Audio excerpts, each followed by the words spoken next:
Welcome to another edition of Through the Fire and the Small Business Network podcast. I am your host, Ryan Wickline, and today I have a special guest, Christian, author, and podcaster, Javier Malave. How you doing there, Javier? Hi, Ryan. Thanks. I'm good. Thanks for having me on. I appreciate it. Yeah, I mean, I just like hearing your story a little bit. What you sent me, I was like, man, this guy is pretty much a go-getter. Like Yeah. he's not going to be held back by any of his circumstances, you know? Nah, I learned that the hard way.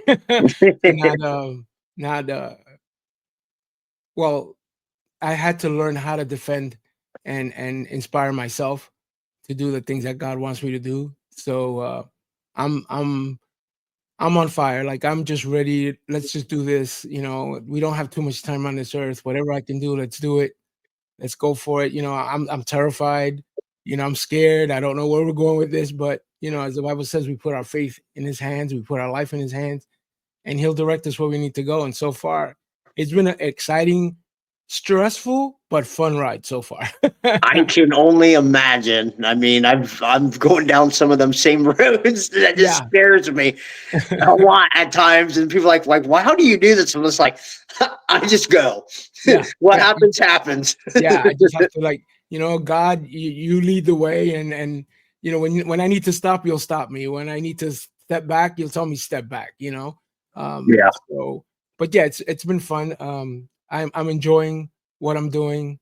I feel blessed that I can do this, the podcasting and the books and uh, creating just stuff that can share God's word, um, and just share my faith. I think just sharing my life and the things that I've been through and still go through, I think can inspire other people. Just to, you know, I just want to put that little seed in there. Just give it a look. Just check it out for just 1 second, or let's say, God waters it. We just seed it and God waters the rest, or puts other people in order to keep fertilizing it and watering it.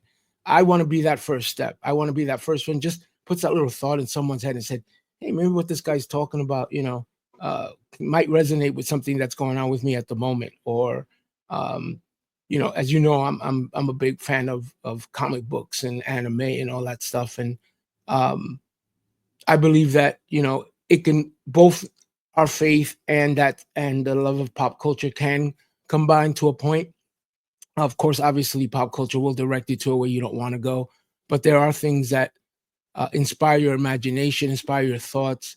God gave us that creativity in our mind, and I respect that. So that's the way I look at when I read cartoon. When I look at animation, or I read a comic book or something like that, I look at the art. I look at the inspiration.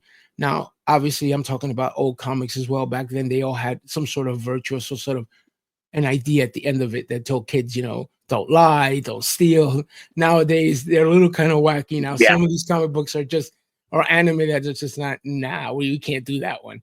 But I think that society of geeks and nerds and stuff has been a little bit not touched or not talked to. These are people that won't even go into church sometimes or even open a Bible, because to them it's not something they would even think about. But if you can kind of let them know that you can still see God through Batman or through Superman or Spider-Man's ideas, or an animation or an anime where the character struggles to find his person and then finds it and fights for someone else. So those things that we see as biblical, as like no brother step in front of a brother and give his life, and those things, and that's what I'm trying to do. It's gotten a little traction. Um, it's been a little weird sometimes because I do get a little backlash. A couple of people, I put it up the other day. Someone said I'm too old to enjoy those kind of things and being a man of faith. I shouldn't. And the way I stated was my faith, my fandom, or my love of stuff helps me with my faith because it makes me look at things through a different total view. And with that in mind, I know how to pick an anime. I know which one I'm going to watch. I know I won't let certain things take me to where I know I shouldn't be. So that's the way I see it. I'm excited to share the love of just anything that the imagination can create. Look at C.S. Lewis. Look at Tolkien. These authors use their imagination to an amazing extent, and still were able to share their faith, even in metaphors, and Christ, he talked in metaphors. He never Yeah. told you a straight answer, really, Everything was through parables. Yeah, everything was a parable. So, you never, he, and that's where I try to tell people. So if Christ kept saying everything in parables, that means he wanted you to think. He wanted you to use logic. He wanted you to use understanding. So when I see that, that's what I want to try and tell people, like, you know, faith and Christianity is not a space thing. It's not something that's mystical, whatever. It's pretty much straightforward if you look for it. It's a peace of mind. It's your heart not hurting anymore, your soul being in peace and in comfort. And I just think that through what we do, podcasting and everything, we can share that to people who may not even ever read a Bible, look at a church, but they may see a little title and say, "Ooh, that sounds interesting. Let me just listen to that for a second." And even if they stand 10 seconds, but they get a little bit of God in there, God can do amazing things, right? Yeah. And he just needs that little, like they always say, he knocks at the door and he only needs you to open that door just to peek out. He'll go right in, He doesn't push, he's not rude, but he'll go in there and he'll find a way. And that's how I think he uses us in that way. And I'm excited, my wife is now involved. She has her own podcast now. It's called Faith Unplugged. It's midweek devotionals with Daisy. So, I got her involved in this. So she's having a lot of fun. We're excited with that. She just released her second episode. That's It's every awesome. Wednesday. It's 10 minutes, 15 minutes. It's just, we made it so that New Yorkers who are New York, we're always in a hurry. Like we spoke before, we're in a rush. So I understand that. I live that. I live it all the time. So people don't have enough time to listen to something for an hour, even half hour. They want to put it in their ears, get it, and go. So I think 15 minutes of just giving someone a verse, a little something on the verse, and a little call to action can sometimes make them think a little bit before they clock in, or they're having their coffee sitting on the train. That might make them feel, okay, that made me want to do things really well today. What am I going to do with what I just heard? So I think we have that capability now to really share the word in a way that's intriguing and exciting, not boring, and to show that our faith isn't boring. Our faith is a lot of fun. If you come to look at it, the freedom that grace gives us and that feeling of knowing that you're in God's hands, it's exciting. It's amazing. You're like, oh my goodness. I mean, I don't deserve this, not at the least. But and every day you thank God, like, I thank you for this every day. I thank you that I can open my eyes and have a conversation with someone. And so yeah, that's pretty much what's going on now. I have stuff that I've done. I'm a big advocate for mental health therapy and faith. I think both of them combined can do a lot of wonders for people. I'm a living proof.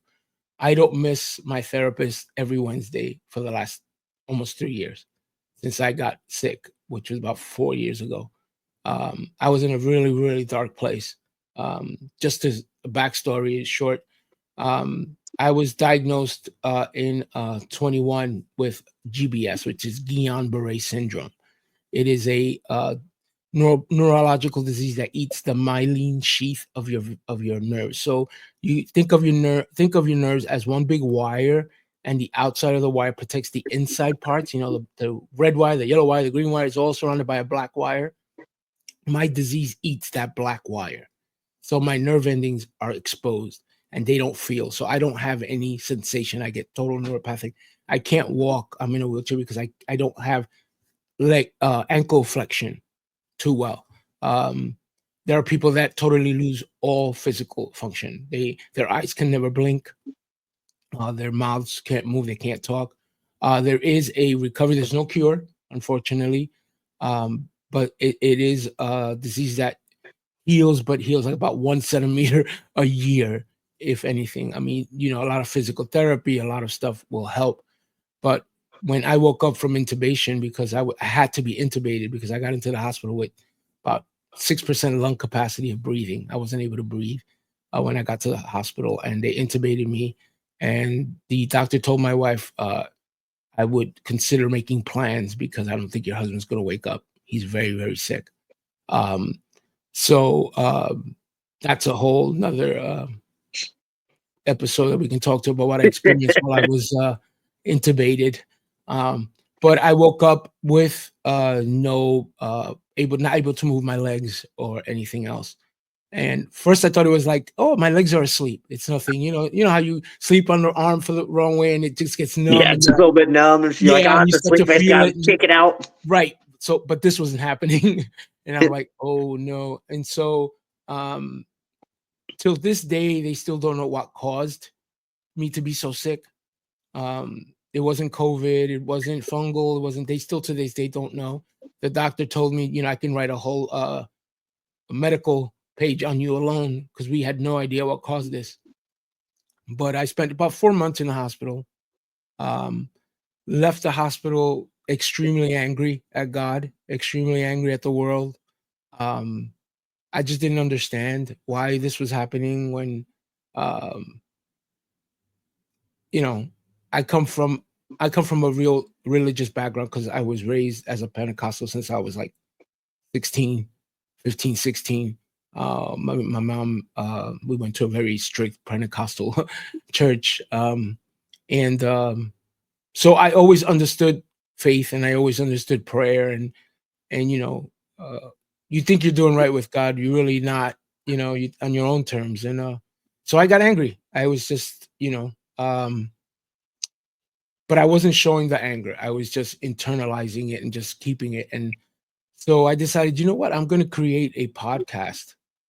It's going to be called the Intellectual Sasquatch. Uh, and the reason for that is because I love reading. I love reading philosophy. I love reading theology, anything that can make my mind kind of work, make me think. And Sasquatch is because my kids used to call me that because I used to do the dumbest things when I was young, and I was kind of rough, and I pushed through everything. I would knock on the door, I break the door, things like that. So my I point of thought the it was maybe podcast, because you went and started hunting for Sasquatch. yeah, exactly. So I decided I was going to create this podcast to deconstruct my faith. I was to the point where I'm going to prove this whole religion. It's all religion. It's all crappy. It's all, and I'm a big fan of Stoicism. I still am to a point of the Stoic philosophy. Is very close to Christian philosophy to a point. A lot of the things that we need to do, which is, we can't get mad at things we can't change. Uh, how to deal with our emotions. The Bible talks about how to react, in certain ways. But in my search of trying to deconstruct all this, obviously I have to look at the Bible, right? I have to look at certain books in order to read about it and say, I can break this down. And God said, sure, go right ahead. Keep going, keep going. And the more I read and the more I studied, the more I started believing even more. And he was reconstructing me. Instead of me trying to deconstruct, he said, nah, we're going to move this backwards. We're going to reconstruct you. And it went on for a little while until I realized that I didn't feel right doing it. It wasn't who I was. It was, I couldn't prove the points because I would be lying on the podcast, stating one thing and knowing in my heart it's not. And Yeah, I would be deceiving the people who are listening to me. yeah. And I think that does a disservice to God and everything else by lying like that. So the podcast has gone through different iterations, a lot of different titles and different themes. We used to have, I used to have it became one, it became the Crossroad Collective podcast. And that was very theology based, very Bible based. And then I decided to create one for fandom. So I created the Faithful Geek podcast. And that's been a lot of fun. That was a lot of fun. And then I started realizing that um, I was doing too many and too much because one was one way and one was another. And to try and, as to edit it. Prep everything. It's all the Yeah, prepping and trying because to. I write scripts. I have to write a script. I have to have everything written down or on the screen so I can read it and talk about it. Yeah, And so you know how that is when you got to look at it and read, and then you hear it again in yeah, your head and you're like, oh, you got to do it again. yeah. And then the research that it takes to look at stuff. Yes. So me trying to find the research for the Crossroads and then one for a geek was just going crazy. And funny because they were both almost intertwining each other. They would almost go into each other. So I said, you know what? Let me stop both and just create the Compass Chronicles. And that is a mix of everything: faith, fandom, and life. I talk about my faith. I try to combine you know, pop culture into it. I'll try to combine things that I enjoyed and I seen, like old, like Scooby Doo, Flintstones, things like that that had some sort of moral value to it. I would Yeah. never bring in, even though some animes can be a little bit harsh, but behind them, you can see sometimes the struggle of people of a character, and you can get emotionally attached. You Uh, could see that in a lot of the old cartoons and yeah, everything too. That I mean, it was always good versus evil. It, exactly. it was, and then there was like a lesson in it. Right. They always Everything. made, So and the evil guy always lost. yeah, Right now, the evil guy can't. He has to triumph. It's or the protagonist is it likes to balance that line of good yeah, and bad. Everybody likes that dirty, that mean kind of guy hero. yeah. Um, and that can happen in anything. Movies and stuff. So I decided to combine both, and I have I the way I do it is I record them. I I'm retired on disability, so I have the time now, and God has given me the grace to do this. I record about 6 or 7 episodes a month, and then what I do is I put them out, and then I just let them go whenever they Yeah. go, because I've learned that to trying to do one once a week and then deciding to do it again, then I might as well do everything in one shot, record it, edit it, and now I don't have to think about it for a month or 2 months. Um, but it's funny. Sometimes I do go back to listen to them, and I say, "Nah, I didn't like the way that sounded anyway," and I'll redo it and re-release it. Oh, Um, really? yeah, I'll re-record it. I'll even change some of the things. It's funny, but some of the early ones, there are things that I've said that I said I don't agree with anymore. So I was like, hmm. So I tried to do another episode where I kind of talk about the last one and how I matured and learned or taught. God opened my eyes to this, and I spoke about this. So next May, I'm going to be releasing one that's going to be on Stoicism and Christianity together, and how it's caused. We can use some of the Stoic thoughts and beliefs. So, To what is enhance really stoicism? So people who um, might not know. Stoicism. You know what? I don't want to butcher it. So I'm going to look here. It's a philosophy that emphasizes virtue, reason, and living in accordance with nature. So we all have our one of the biggest guys in that is Marcus Aurelius. He wrote a journal, and that journal became, the main book for everyone. Stoicism is where don't get angry. It's mostly, think of a Vulcan to Spock like that, Yeah. non-emotional. Everything is logical. Don't react to situations around you. You're the one that makes the situation what it is. So things like that. I took that into heart. Um, I was a bit, you can't. I always was one. I can't get angry when I can't change. I can't. It makes no sense. It's too much energy wasted on something I can't. So I learned that obviously by recovering from my sickness, and God opening my eyes to, I got this, not you. You just do what you need to do and focus. So, um, and as you know, Christianity talks about virtue. It talks about Yeah. your fellow man, and not to let God be the avenger, and let God deal with this and that, and don't let your emotions or your heart, especially the heart, can be deceitful. And so I use those ideas of Stoicism and Christianity together. I think obviously Stoicism doesn't talk anything about God or anything. They do speak higher power, but it's not about faith or Christianity or Jesus in any way. The way I look at it, just emotional wise, um, and to think more logically, um, and to have civil discourse. That's the reason I love philosophy. I love Stoicism because you learn to talk without your emotions getting involved. I think as Christians, we tend to sometimes get our emotions all into our discussions, because we're so in love with who God is, and we're so want to share this joy that sometimes we just don't tend to sit back, let the other person speak, and then you can share that joy to a point that the person is now listening to you, and you gave them the respect to listen to them, not just keep cutting them off or, but you're wrong. No, let them speak. Let them say everything that's in their heart, whatever they think.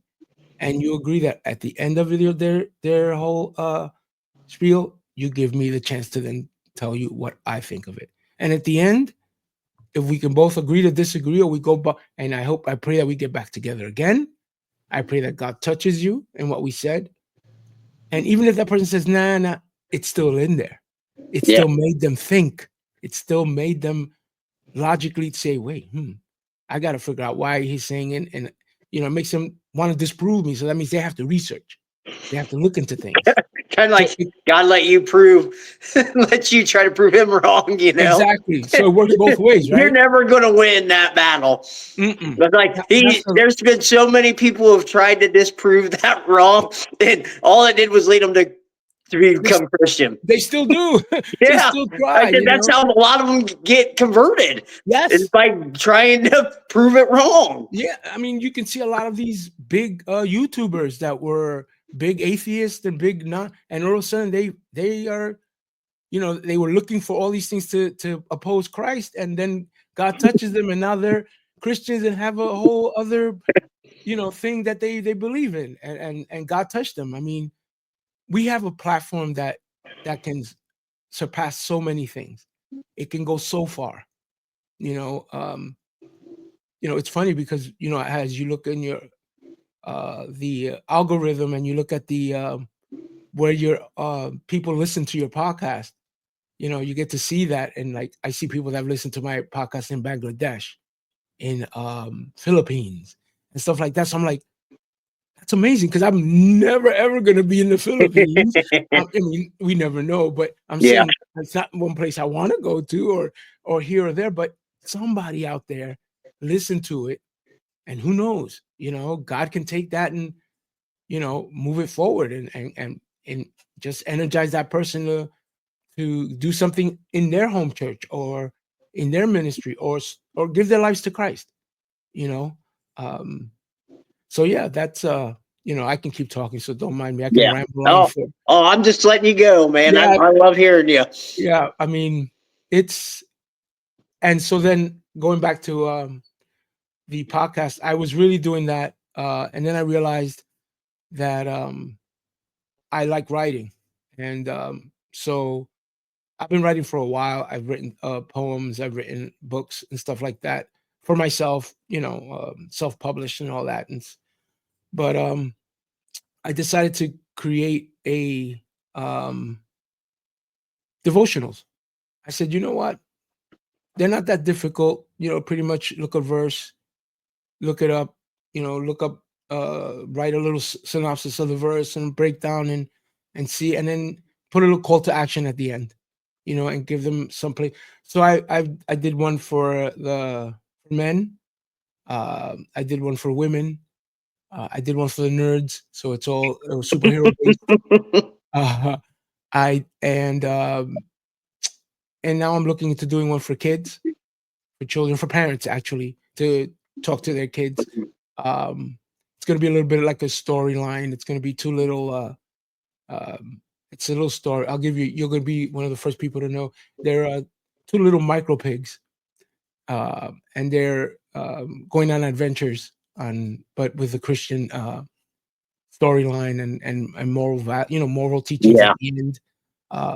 And they're forced to read a Bible verse, to the kid, and then the child can color it and do whatever. But it's something for the parents and the children. Yeah, to do together. Yeah, especially when the Bible says teach them when they're young, and it'll go with them forever. Yeah. Even if the parent doesn't believe it, at least even a parent can share that with their kid. I said, I know from my own personal experience, I was forced to go to church and everything, and fell away from my faith and everything, and went down a bad path. But then God kind of pulled me back to Him and said, "Oh, yeah." I mean, thank God for grace. Yeah. If it wasn't for grace, we wouldn't be sitting here talking to each other. No, because not at all. before I got married, you know, me and my wife, we've been married, thank God, 31 years. And if I'm wrong, do not say it because then I'll get so Well, she hears it, then you're in yeah, trouble. yeah, exactly. She's gonna hear it. So honey, if I'm wrong, forgive me. Um, and we have two beautiful children, 27 and 30 now, gonna be 30. Um, and we've been through a lot. We've been through a lot of stuff. We were close to we can talk about our own marriage and marriage stories. We were at the point of divorce. We had the papers written. Things were really bad for a while. Um, I was into hard drugs for a while. All of 2000, the beginning of 2000 to 2007 or 8, uh, I was just a nonstop coke addict. I my kids still call it the dark days, daddy's dark days. So it was a really, really, that's a whole another story as well. Yeah, we've been through a lot things. I have two beautiful elderly parents. I love them to death. My sister is an amazing baker. She has her own baking company that she's doing. She's also a train operator in New York City Transit. And if you ever ridden the New York City Transit train, they're huge and they're beasts. And my sister's 5'1". So I actually have a picture of her. One of the first times when she started operating the train, I stood on the station and she's coming in, and all you see is the top of her hat. And I always tease that picture to her. God has blessed her; she'll be retiring in 2 years, which is amazing. I can't believe my little sister's retiring. But you know, it's we've had we can write a book on the things that have happened. Me and Daisy can write a book. Uh, I can literally, write a story and everything that I've done, from being a Christian and thinking that I was a Christian and living the life of of a non-Christian, but taking that whole, well, I said the words, I'm okay then, not realizing that just saying the words doesn't mean anything. I take that whole I forget the verse where he says, I said everything in your name, and now I don't know you who you are. That scares that scares the living everything out of me to think that one day I'm gonna face God and I did all this, and in my heart he's gonna say I never knew you, and so, like I say, I do all these things because you know I feel that it's something that I need to do, something God's called me to do. He used my disease for his purpose. He used me being home, my depression for his glory, my addiction for his glory. So everything I've ever done bad in my life, he's turned it around for his glory and for his, um, how do you call it? What's the word I'm looking for? I'm sorry, I totally forgot the word. His testimony to testify on who he is. Yeah. Because I should have been dead 10 times over for the things I've done. 10 times. Yeah, 10 times over. God has saved me from ODs. God has saved me from fights. God has saved me from getting killed in a car. I mean, just stuff that, God has always been graced that way. So then for him to take me out of where I was 4 years ago and took me out of death, um, there had to be a purpose. There was a reason. And sure, I had to go through a little bit of bumps to see it, but now I see it. Um, but as you know, everything is fluid. So, God, if he says you've done enough in this side, now it's time to go over here, then you gotta leave You it got to and go go. over there. And Obedience. that what I try to tell people is like, don't get attached to your podcast. Don't get attached to it. Love it, share it, but don't get attached because you never know when the spirit's going to lead you to something way different. And then because you're so attached to this, you won't listen to the spirit telling you, yeah, you got to let this go for a little while. Go over here because you're so involved in that. And I'm one of them. I love doing my podcasts. I love doing designing the little pictures for the episode, everything about it, writing the script and everything. But if God tells me one day, you know what, you need to stop this for a while, I need you to do this, or I need you to take care of you. I'm okay with that. I don't put all this in here. It's all for his glory. So if he doesn't want it anymore, then there's a reason, you know. Yeah. Um, on our next venture, I'm always doing something crazy or something. I have a book called it's on faith meets therapy, and I actually created an audiobook. So it's a free audiobook. If you go to my website, thecrossroadscollective.org, you'll get all the resources. Everything I made is free. I don't charge. I don't ask people for any money. I don't do anything I do. And if they do donate or whatever, they buy me a cup of coffee, as they say, everything goes to the New York School of the Bible, which is the college that my church has for pastors and for people who want to learn the word and everything. So everything goes to them. I don't make any money off of these things. So I decided, let me create an audiobook. It's only literally, the audiobook is only 40 minutes long. So it's enough. So that it's almost like a podcast episode, Yeah. but it's a breakdown of the book. So the book is only 98 pages long. It's a small little book, but it talks about, the idea of faith and therapy, and how there's stigma about that you cannot have mental issues and still be saved, or be a Christian and not have emotional or trauma. I mean, it happens. That's what sin is. Sin causes the trauma. Sin causes all these crazy things to happen. So, and there's also chemical. We do have chemical imbalances, things like that. And I think the church, for a time, wasn't prepared for that. They don't have the staff, or they don't have the knowledge, or they're taught about that. So I believe that should be part of a curriculum in some theology schools. I think mental health, and to learn how to talk to someone that may have a mental issue, um, as a therapist, just to think like that, because I'm living proof. I love my therapist. I share my faith with her, which is so cool, because we just have a conversation, Yeah. and I don't miss her appointments. I can miss every other doctor appointment, But but I not her. don't miss her. So what did you kind of learn, like going through everything you went through, like through the struggles you went through, to kind of get your mind back into everything?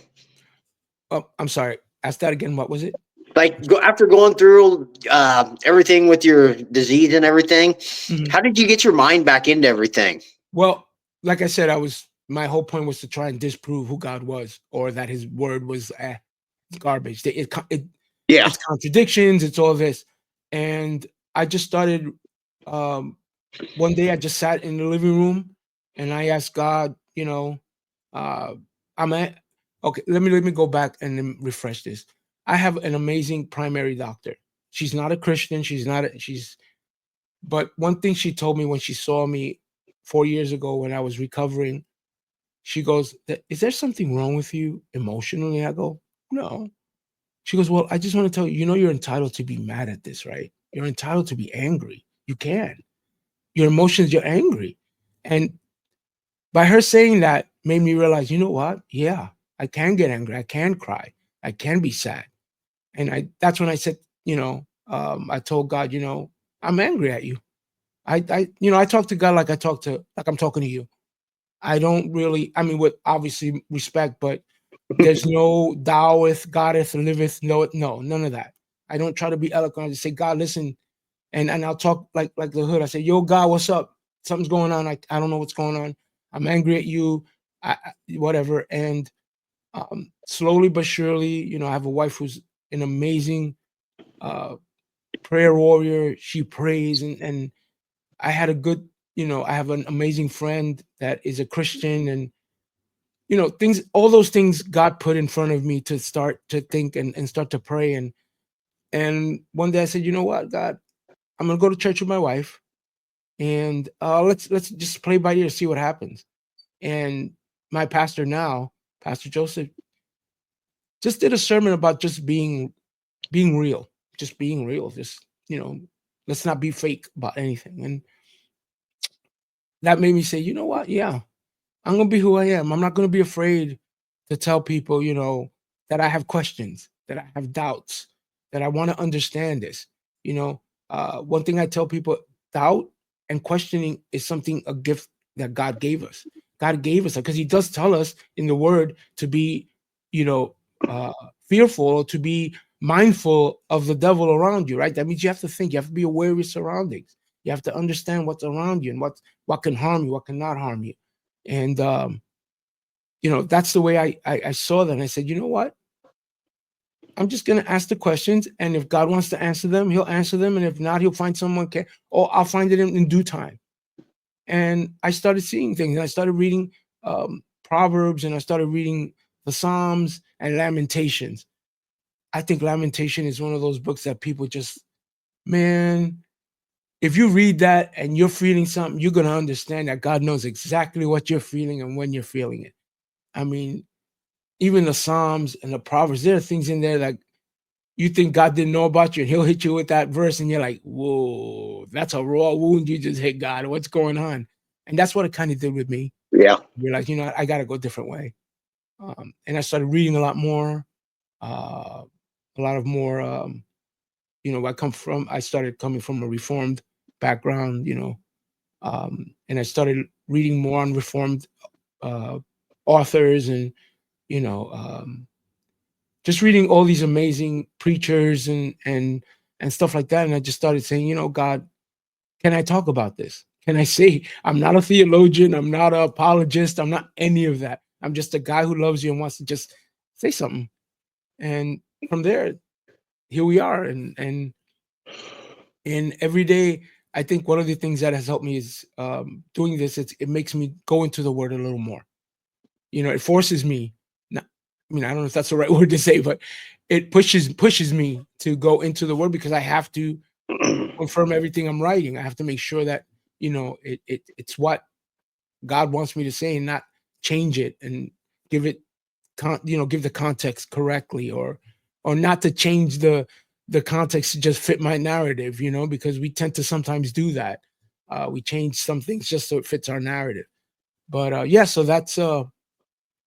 so that's where I'm at now. I'm enjoying talking to so many people, talking to you. I've talked to other podcasters, and it's been a lot of fun, meeting new brothers and sisters, and being in a community that I never knew existed. And it knew, singers, podcasters, Christian podcasters, what, and then I started meeting other people that are Christians and love comics and love, anime. And I never knew there were people like that. I thought I was the only weird one. But they were. And I've made some great friends. As a matter of fact, I'm going on a show next May, and it's about we're going to be talking about that, how old we are, and still enjoying cartoons and stuff, even though we're can be grandfathers now. You know what I mean? Yeah. So yeah, that's about as much as what's been going on, But like I said, it's been a fun ride. It's been a scary ride, and it's in a continuous ride. I don't know where this is going. I don't know where I'm going to end up next. I don't know where the podcast is going. I mean, I have a direction, but like we said, and there's this funny saying that we make plans and God laughs. Like you can make all the plans you want. I'm the one that's going to direct where you're going to go. So I just give him the roadmap. Here, God, this is where I would like to go. Now you tell me where I need to go. A lot of times, though, it's not the same. Exactly. Almost every time it's not the same, because You're right. where I was a year ago, this was not what I'm doing right now with you. It was not in the cards. That was not part of my plan. Nothing. Right. And I kind of got humbled a little bit and said, nope, this is what I want you to do, and this is where I'm leading you. You're going to go do it. You can sit there and whine and cry about it, and because you're not getting your way, you just go do what I'm telling you to do. Exactly. And you know what's funny? It eats away at you too. Yeah. It eats away at you. In the back of your mind, you're like, I'm going to do, but it's still in the back of your mind. Yeah. You can't sleep, or you come up with ideas, and you're like, you know what, God? Okay, all right. Yeah. That's what it's kind of like. It's like, man, I don't know how I'm supposed to do all this stuff. Right. He's like, just trust me. Just trust. Just keep walking that way, and eventually it's all going to happen. You got to go take them steps, though. I mean, yeah. I mean, you got to look at all these, Job and all these people, all these characters in the Bible that didn't want to do what God said, or they were scared. I mean, that's one thing about the Word of God. It shows you the humanity of these people who saw God, knew God, God spoke to them, and they were still afraid, and they were still arrogant enough to say, "No, God, I don't want to do this." And so, could you imagine us? I mean, we're not. These people Yeah. spoke to God directly, and they were still. So, could you imagine us when we say no? God is going to say, "Okay, you say no, but I'm still going to be putting that in your head. Yep. I'm going to Yes. put Yeah. someone in front of you that's going to talk about what you were talking about without even knowing. Yep. Or It's like someone's going to ask you a you get them question." signs, and that's one thing that I've always told with people. Like they're like, "How did you know you were supposed to go do a few things?" I'm like, the signs were just there. Right, I was like, I would have had to be an idiot to not to know right, what he was telling me, because exactly. when it first came out, I felt in my heart this is what I'm supposed to do. Hmm. But I'm like, there's no way. It's like I'm not qualified to do any of this stuff. Right, you start beating yourself up. And then the signs all came Yeah. around. It's like, okay, I guess All I'll right. go try this and let's see Let's see where it this goes. leads. Right, exactly. Yep. God will put you there, and he'll so I use a lot of metaphors, a lot of things. God uses it as a handball. He'll hit you going against the wall, hit you again, hit you again. You want to keep playing? Let's keep playing until you get tired and say, "Okay, you know what, God, I'm done. All right, Yeah. let's go. Let's move forward." You know, you know, and that's what I'm doing. It's all under the Crossroads Ministries. Um, so I also have Faithful Threads NYC, which I sell T-shirts that I've designed, faith-based, and a lot of them are also anime-based and little cartoonish. They're, things that people can wear and still show their faith, but still not be so overbearing as some T-shirts can be, Yeah. or insulting in a way that some T-shirts can be. I'm not there to cause. I want to cause thinking, but I want a civil discourse. I want logic. I want critical thinking to be done. I'm a huge advocate of critical thinking. I think that's something that's been lost in the Yeah. church Yes. a Very lot, lost. and civil discourse as well. Both those things I think have been lost in the church and in the world. People don't know how to talk to each other anymore because there is no one-on-one communication. It's all about feelings. It's all about how I feel, and if I feel this way, then I'm right. And not understanding that not everyone's going to agree with what you say, but if you can both agree to disagree or come to a point of understanding, then you're good. We can still. I'm not going to hate you because you don't. Yeah, I'm going to pray for you, Yeah. and I'm going to talk to you, and I'm going to be like, hey, cool. I have people that are way left, way left, and I talk to them like anything, and they know my faith, they know my belief. I'll always try and throw it out there a little bit. I get responses, so sometimes I don't, and I still love them. I don't agree with either their lifestyle or what they're doing, but I still love them. They're still human beings. They still have feelings. They still have, and we have logical, critical, civil discourse. We don't have that anymore, even in some of these so-called Christian podcasts or YouTube channels. I've seen two grown men that are literally raising their voices at each other and trying to use the Bible to beat each other up. And I'm like, does the God give us the word of God as a sword, but to defend against something, not to strike a brother down? And I'm like, of course we should debate each other. Of course, we should talk about the word of God and see what the other person thinks about it. But to try and berate someone or to try to win a point by using I can't do that. I may disagree with what they think or what they do, but let's just talk, man. Let's just have a little talk. I don't care. 5 seconds, if that's what you want, and 5 seconds is what you'll get. I'm not here to put um to beat you over the head. I'm here for you to understand me and for you to get where I'm coming from. I'm not attacking you. I'm not, you know, uh, you understand. I live in New York, one of the most liberal left cities in the world. Um, they are very open to a lot of things out here, and conservatives are not very well liked in New York City. So you got to tend to learn how to talk to people and not to get offended or not to get, not that the other side doesn't always get offended 99% of the time because they tend to talk with their emotions instead of their mind.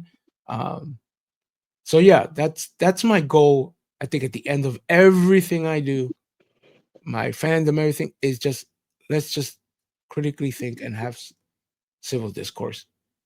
Once those two things are done, God can take it from there, and He can do miracles and changes in people and changes in society. I'm not looking for the world to change into La La Land. We know that the world's coming to an end. God is coming. Jesus is coming back. I believe in that, um, but I believe we can make a difference and make somebody. Our goal is for not them to go into hell. We don't want them to lose their lives. We want them to gain their lives, and that's a big responsibility.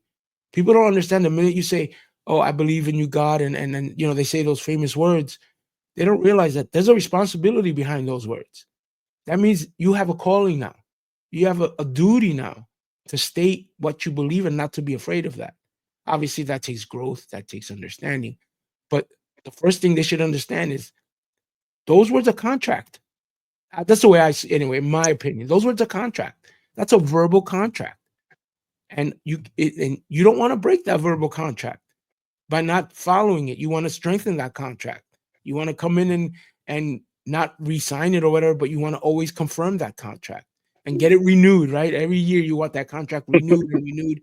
So, I look at it that way. It took me a long time to realize what I said, God, I accepted you in my heart, and I want to share and I want to understand you, and that is a responsibility of me now to tell people and share what has changed in me to other people who need to see that change or need to understand that change. And that's the way I see it. I think it's a big responsibility. I think it's taken for granted. I think those John 3:16, it's overused. It's been taken over and misused, and I take those words very, very seriously. I take the word of God very, very seriously. Um, and yeah, I'm excited, like I keep saying, to see where where you go and yours and where I go, and we're both on the same journey. We both have the same compass, no Yeah. pun intended, same compass, same forward, north, going straight to God and pointing towards Him. And by us talking and somebody listening, and we can point them there, and they'd be like, "Wow, this, Ryan or Javier, what is it that they have that I want to know, or what is it that they said I don't understand?" And who knows, somebody might reach out to Yeah. you, reach out to me and say, "Listen, you said something on a podcast, or I heard this. What can you tell me? What can you talk about it?" And and then I tell people, it's not about you being the smartest person in the room. No one asked you to be the theologian. No one asked you to be MacArthur or John MacArthur or or JC Ryle, anything like that. Just be you. Just be you, and then share who you are and share your understanding and ask God, you know, speak through me in my terms and what I can say and I feel comfortable in talking. You be the one to put it in my head. And trust me, he finds a way to put those words in you. They're like, "Ooh, I said that. That was good. I never thought of that." But God, we have a responsibility, a big one. Yeah. So what I really, really loved about your story was that you're in a wheelchair and you've went through so much, and yet you've wrote what, 3, 4 books, Hmm. devotionals, doing 2 podcasts, and you have your own like line of T-shirts. t-shirts. I mean, Yeah, and I also how have did you not let anything that you went through hold you back? Because I see people complain so much about one little thing go wrong in their life, and that holds them back from accomplishing anything they want to do. But look what's happened to you, mhm. and look how much you've done, and are still Everything. doing. Obviously, everything's for the glory of God. God is the number one who helped me put through all this. Um, and like I always say, that's where my stoicism comes into it a little bit, is because I can't get angry at what I can't control. God has this in control. He'll find. Do I get depressed sometimes? Of course, we're human. Do I get sad? Of course. Sometimes I want to do certain things that I know I can't do anymore. But there are things that I wasn't able to do before that I can do now. I can travel now, a little easier than I was able to do a year and a half ago. So, and I think doing all these things also gives me the energy and the oomph to continue and being, not letting, I'm in pain pretty much 24/7 because the neuropathy that I have, it's like if your hands are asleep all the time, that tingling sensation that you Yeah. get when your hand, I have that 24/7. I feel that all the time. Um, and obviously there are days where my body says, mm-mm, not today, buddy. You're gonna have to stay in bed. And I come to okay, then my body's telling me that I'm gonna rest. And then I'm going to, God has given me the wisdom to stop when I know that I need to stop because I can keep going. I can keep focusing on a podcast or sometimes I forget to eat. I'll do all these things. And,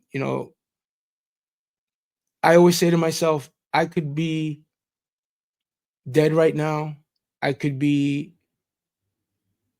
totally paraplegic. I could be anything, but I'm here. I'm able to speak. I'm able to think clearly. Um, and I think by me being this is honoring God, and I keep doing this just to honor Him, show people that He's real, man. This is no joke. This is no game. This is real. I mean, it's inevitable. We're all gonna die, man. There's no stopping this. Eventually we're all gonna meet the Maker, man. We're gonna meet the big man. Are you ready? Are you ready to really, really, really meet the big man and really understand that there are consequences at the end? And if you pick the wrong one, ew, it's not you're gonna get a second chance. There's only one person that came back to life, and that was brought back by God, and that's Lazarus. And he died again. He didn't stay eternal. God came back, Christ came back, and He's eternal. So when we die, it's done. There is no purgatory. There's only two places, my friend, and that's also what motivates me. I wanna. This is temporary. My body's temporary, man. My body, my treasures are in heaven. I'm gonna have a body that's only gonna consider what my body's gonna be up in heaven. And no more, just the idea of no more pain, no more needing to figure things out. It's just basking in glory forever. You read that in the Bible, in Revelations where the angels all they say is holy, holy, holy.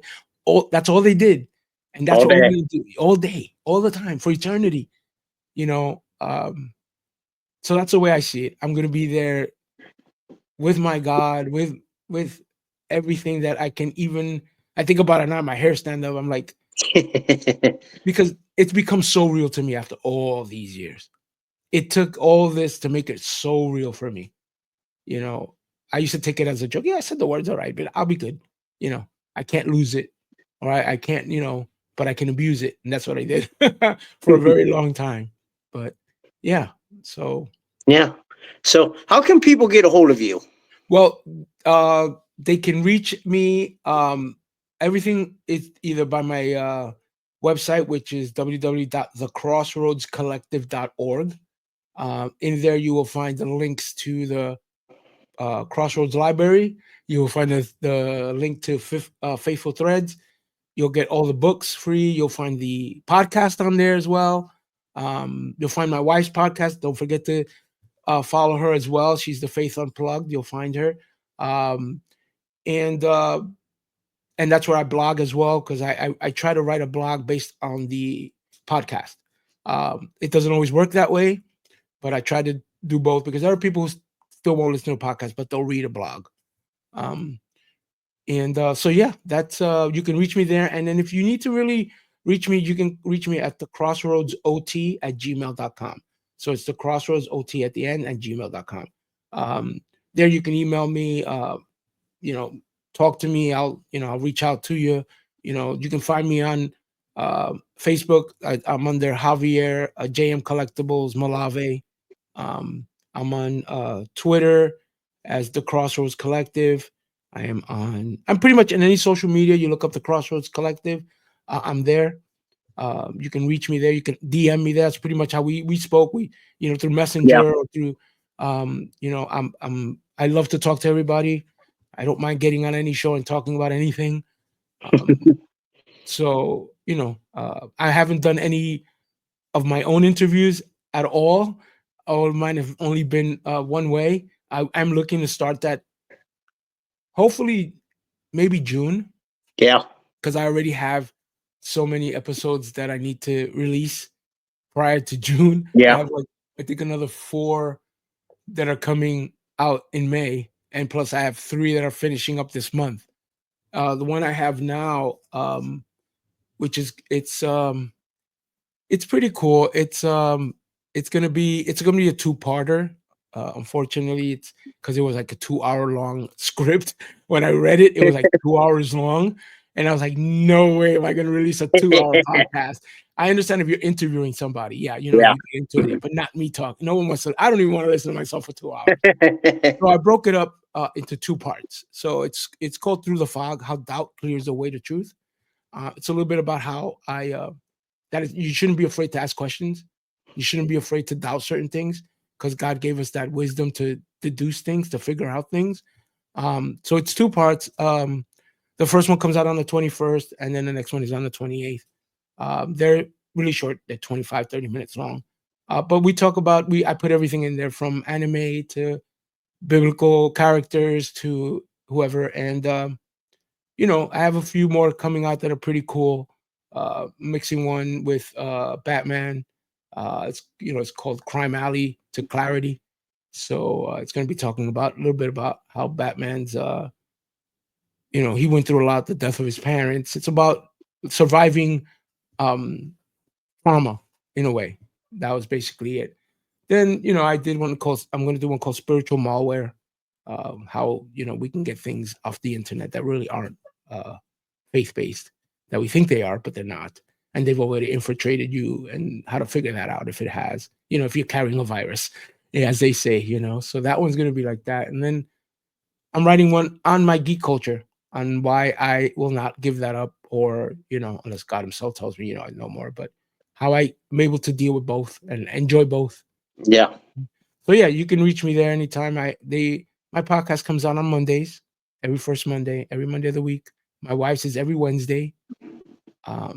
So we'd be glad to hear from you, and if they enjoy it, follow us, enjoy. We try to do the best we can. And again, I'm not a theologian, I'm not a apologist, I'm not a pastor. I'm just a guy who loves God and loves to learn and loves to ask questions, and thought I'd share that with everybody.